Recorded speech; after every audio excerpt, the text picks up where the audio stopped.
It is totally contradictory to the spirit of the Sakar Committee, which had a very socialist approach. It is contrary, if I may submit with your permission, to the thinking of their own Prime Minister. I do not understand who is the author of this bill.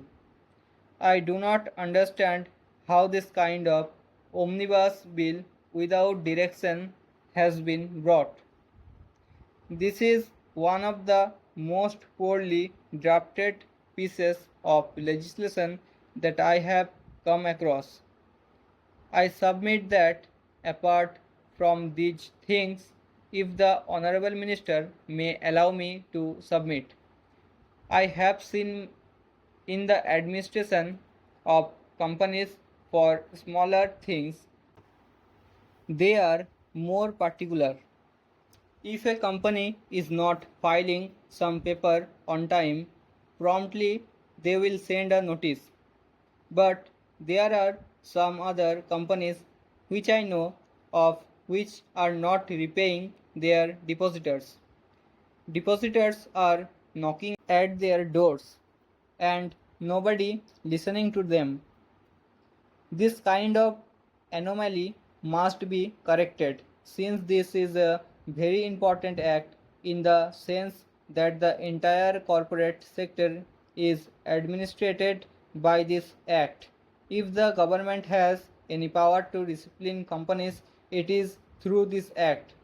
And if this act is treated in such a callous manner, I am at my wits' end to understand how larger companies will ever come within the framework of any discipline at all. They will not. Whenever any controversy starts, we start the controversy of the public sector and the private sector.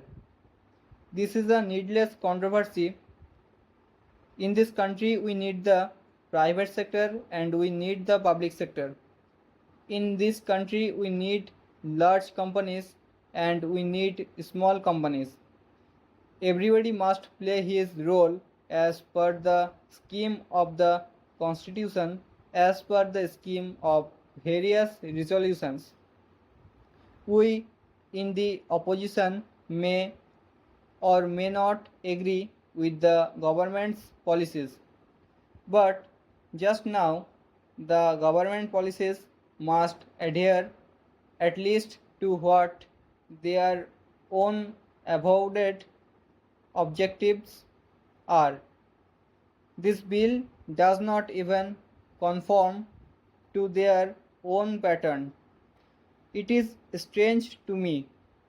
I do not understand how these provisions have found their way into this bill, especially in relation to the entire corporate deposits and loans, just because a few High Court judgments have clearly stated that a loan is different from a deposit. The reason you are giving is that this bill also includes the provision to plug loopholes and remove some lacunae. This is not a loophole or a lacune. Loans and deposits are two different things, but by an act of parliament we are trying to change the context and the meaning of the entire corporate operations and functions.